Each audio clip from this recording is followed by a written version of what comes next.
Median, selamat pagi, siang, dan sore. Kalau misalnya teman-teman melihat video ini, kapanpun itu dan dimanapun itu, biarlah kasih Tuhan tetap ada bersama dengan engkau.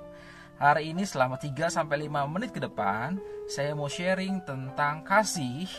Dan kalau misalnya dalam bahasa Indonesia itu sendiri, kata kasih itu sama artinya dengan cinta ataupun suka.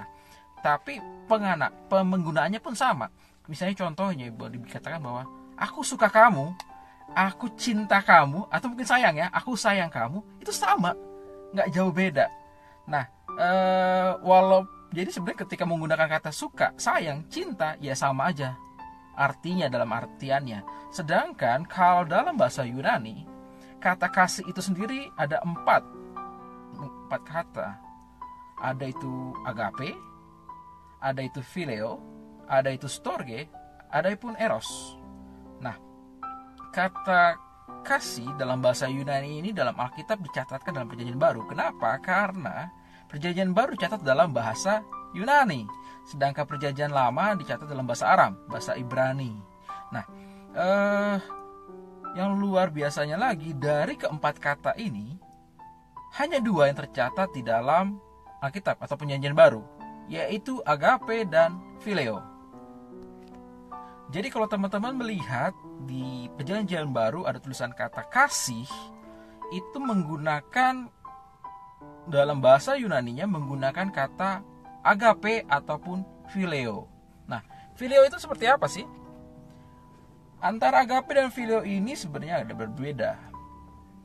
Nah, kalau bahasa Indonesia kan kasih, sayang, cinta, suka, sama aja, dipadankan bagaimanapun sama sebenarnya meaningnya, artinya. Sedangkan kalau dalam kata kasih dalam bahasa Yunani ini agak berbeda. Dari empat hal tersebut berbeda. Kita bahas hari ini tentang phileo. Phileo itu sendiri adalah kasih yang muncul karena adanya hubungan atau relasi, ataupun sentimen atau perasaan.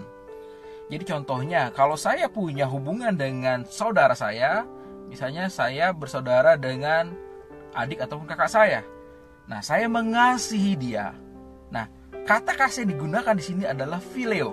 Saya mengasihi dia karena ada koneksi, karena ada hubungan. Ataupun kalau misalnya dengan teman-teman saya, sahabat saya, di sini saya mengasihi dia, ya itu digunakan adalah kata phileo.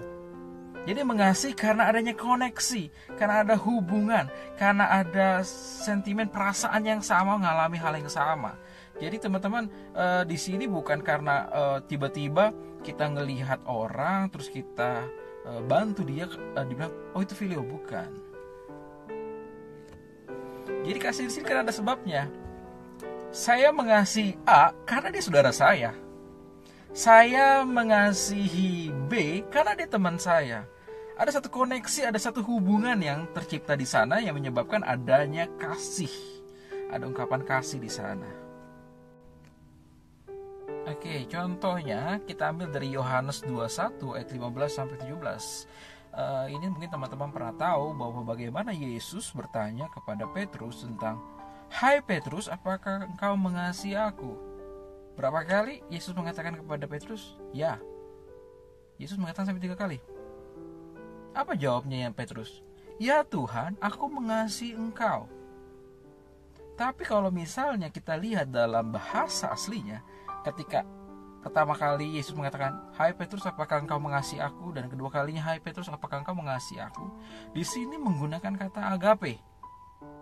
Tetapi respon dari Petrus menjawabnya, "Ya Tuhan, aku mengasihi engkau," menggunakan kata phileo. Jadi ketika Yesus katakan, "Apakah engkau agape pada aku?" Petrus menjawab, "Ya, aku phileo padamu." Jadi aku mengasihi engkau karena kita ada kaitannya, ada koneksivitasnya, ada hubungannya. Jadi kalau saya nggak kenal kamu, saya nggak akan phileo sama kamu. Demikian bahwa jadi antara kasih yang disampaikan oleh Tuhan dan apa yang dijawab oleh Petrus itu nggak connect, nggak nyambung. Jadi Tuhan mau mintanya kamu harus agape, tapi aku phileo.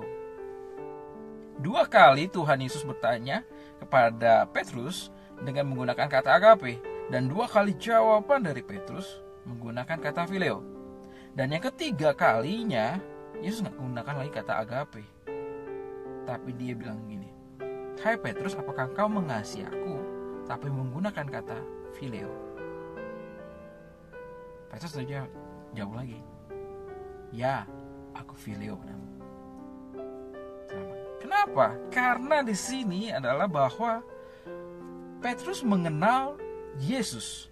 Petrus tahu Yesus, mengikut Yesus, tapi yang dia tahu adalah hanya sebagai konektivitas aja, ada hubungannya aja. Ya sama ketika kita bersama-sama dengan keluarga, teman-teman, kita mengasihi mereka karena ada keterikatan, ada ikatan.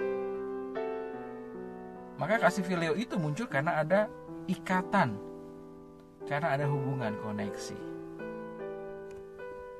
Oke, kemudian di 1 Korintus 16 ayat 22 firman Tuhan berkata, "Siapa tidak mengasihi Tuhan, terkutuklah ia." Ayat Alkitabnya luar biasa, dibilang siapa yang gak mengasihi Tuhan, terkutuklah ia.